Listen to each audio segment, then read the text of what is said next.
માટી વૃદ્ધ પ્રભુ ઈસુના શુભ સંદેશમાંથી વાંચન 23મો અધ્યાય કડી 23-26. ઓ શાસ્ત્રીઓ અને ફરોશીઓ, ઓ દંભીઓ, તમારી કેવી દશા થશે! ફુદીનો, વરિયાળી અને જીરાનો 10મો ભાગ તમે ધર્માદેશમાં આપો છો, પણ શાસ્ત્રની મહત્વની આજ્ઞાઓ, દયા, ન્યાય અને નિષ્ઠાની અપેક્ષા કરો છો. પેલા બીજા વસ્તુઓની અપેક્ષા કર્યા વગર તમે આને જીવનમાં ઉતારવી જોઈએ. ઓ આંધળા નેતાઓ, તમે મચ્છરને ગરણીથી ગાળો છો, પણ ઊંટને ગાળી જોતા નથી. ઓ શાસ્ત્રીઓ અને ફરોશીઓ, ઓ દંભીઓ, તમારી શું દશા થશે!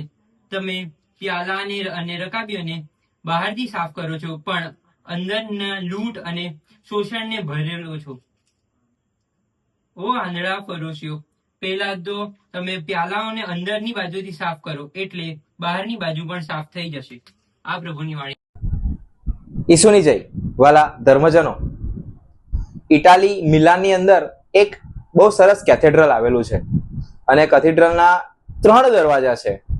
મુખ્ય પ્રવેશદ્વાર પહેલા 2 દરવાજા આવે છે અને તેમાંથી તમે જ્યારે પ્રવેશ કરો ત્યારે પહેલા પ્રવેશદ્વાર ઉપર બહુ સરસ વાક્ય કોતરેલું છે. વાક્ય આ પ્રમાણે છે: જે કંઈ પણ વસ્તુ આપણને આનંદ આપે છે તે ક્ષણિક છે.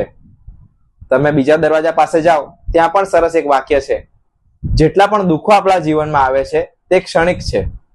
અને જ્યારે તમે મુખ્ય પ્રવેશ દ્વારે પહોંચો ત્યારે લખેલું છે સૌથી મહત્વનું તો એ છે જે શાશ્વત છે. મારા વાલા ધર્મજનો, આજના શુભ સંદેશની અંદર ઈસુ કડક શબ્દોમાં ફરોશીઓ, દંભીઓ અને શાસ્ત્રીઓને બોલે છે અને આજના શુભ સંદેશનું છેલ્લું વાક્ય આપણા જીવન માટે પણ ઘણું અસરકારક બની રહે છે. તું પ્યાલાની અંદરની બાજુ સાફ કર, પછી પ્યાલો બહારથી સાફ થઈ જશે. એ પ્યાલાની વાત કદાચ આપણા જીવનની છે.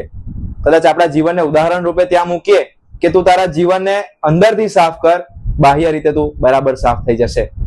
મારા વાલા ધર્મજનો, આપણે ઘણા બધા આડંબરો નીચે દબાઈ જઈએ છીએ.